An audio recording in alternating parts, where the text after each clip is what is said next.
दोस्तों, मुझे पता है आप सब लॉकडाउन में बोर हो रहे हैं, तो मैं आपकी बोरियत दूर करने के लिए लाया हूँ hello app, India's leading social media platform.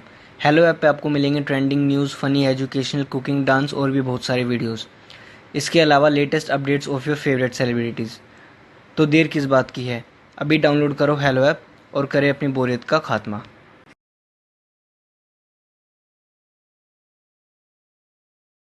Rajni को बड़ी बड़ी हाँकने का बड़ा शौक था। वो जब भी बात करती तो सोचती भी नहीं थी कि वो क्या बोल रही है। एक दिन रजनी अपनी सास से कहती है, माँ जी, आपको पता है मेरे लिए तो अमेरिका से लेकर लंदन तक के रिश्ते आ रहे थे, लेकिन मैंने तो सोचा शादी करूंगी तो इंडिया में ही करूंगी और कहीं नहीं। तभी रजनी की ननद बोल पड़ती है, अच्छा भाभी, अमेरिका के कौन से सिटी से रिश्ते आए थे और लड़का क्या करता था? अरे किसी मार्क करके कुछ नाम था, किसी सोशल नेटवर्किंग साइट के लिए काम करता था। भाभी, कहीं आप मार्क जुकरबर्ग की तो बात नहीं कर रही हैं? यही नाम था, तुम्हें कैसे पता? ननद मुंह बनाकर कहती है, दरअसल भाभी, उन लोगों की गाड़ी हमारे घर के सामने से ही निकली थी और आपके घर का पता पूछ रहे थे। रजनी समझ जाती है कि उसकी बात पकड़ी गई है, लेकिन वो जरा भी परेशान नहीं होती और रॉब से कहती है, हाँ हाँ, पता है, बहुत बड़ी बड़ी गाड़ियां थी उन लोगों के पास। रजनी ये कहकर वहां से निकल जाती है। एक दिन रजनी का पति ऑफिस के लिए तैयार हो रहा होता है और उसे देर हो रही थी। वो रजनी से कहता है, अरे रजनी, कहाँ हो? जल्दी से खाना दे दो। अरे रजनी, काम में जरा तेजी ला, सारा दिन घर में बैठी रहती है, किसी को ऑफिस जाना है, किसी को कॉलेज। जरा नाश्ता खाना तो वक्त पर तैयार कर दिया कर। अरे हाँ, नाश्ते का डिब्बा पति को देते हुए कहती है, वो तो इस घर में काम करने वाला कोई नहीं है, वरना मैं जितना पढ़ी लिखी हूँ ना, प्रधानमंत्री की भी नौकरी मुझे आसानी से मिल जाए। तभी रजनी की ननद फिर उसके मजे लेने के लिए रजनी के पति की तरफ देखकर मुस्कुराती है और रजनी से पूछती है, अच्छा भाभी, वैसे कौन सी डिग्री की जरूरत होती है प्रधानमंत्री बनने के लिए? हमें भी तो बता दो। अरे कुछ खास नहीं, बीपीएम या एपीएम। सभी रजनी की तरफ हैरानी से देखकर पूछते हैं, बीपीएम और एपीएम ये क्या है रजनी? रजनी अकड़ कर कहती है, अरे पढ़े लिखे हो तो पता चले ना, बैचलर इन प्रधानमंत्री और मास्टर इन प्रधानमंत्री। अब क्या था, रजनी की ननद और पति मुंह छुपा छुपा कर हंसकर निकल जाते हैं। रजनी समझ नहीं पाती है कि आखिर हुआ क्या। खैर, रजनी की ये आदत दिन पर दिन वैसी ही रहती है।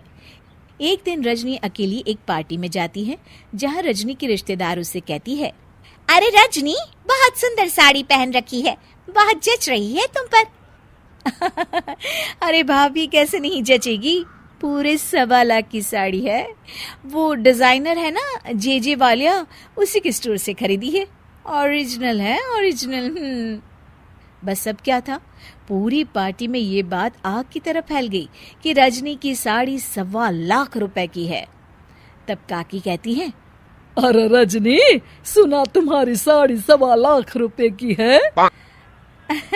अरे काकी, वो तो मैंने ही कम ही रेट बताया था भाभी को, आप तो जानती है ना कितनी झूठी और जलनखोर है वो। है तो ये साड़ी करीब 2 लाख रुपए की, लेकिन मैंने उन्हें 1.25 लाख ही बताई। हाँ। और रजनी, इतनी महंगी साड़ी लेने की क्या जरूरत थी? अरे ये तो कुछ नहीं है काकी, मेरी शादी का लहंगा तो मेरे पापा ने 80 लाख का दिलवाया था, हीरे लगे थे, हीरे मेरे लहंगे में। हाँ। भोली भाली काकी के पास खड़ी उनकी बहू बोल पड़ती है, अच्छा रजनी भाभी, फिर क्या किया आपने? उन हीरो के गहने बनवा लिए होंगे। चलो माँ, मुझसे तो अब यहाँ खड़ा भी नहीं हुआ जा रहा। ये बोलकर दोनों वहां से चली जाती है। लेकिन रजनी की साड़ी तो चर्चा का विषय ही रहती है। अचानक पार्टी में एक महिला आती है जिसने बिल्कुल रजनी जैसी साड़ी पहनी होती है। सभी उसे देखते हैं और उसके पास जाकर पूछते हैं, अरे सुनीता, कैसी हो? बड़ी सुंदर लग रही हो। सभी सुनीता के पास जाते हैं। रजनी भी खड़ी होकर उसे देखती है और अपनी चोरी पकड़ी जाने पर घबरा रही होती है। अब मैं तो ठीक हूँ, आप लोग सब मेरे पास कोई खास बात क्या? और अब बेटिया, ये साड़ी तेरी बड़ी प्यारी है, कहाँ से ली? और बुरा न मानना, कितने की ली? अरे काकी, अब तो बड़ी है, आपकी बात का क्या बुरा मानना। ये साड़ी ना चुन्नू वाले से 1500 की ली है।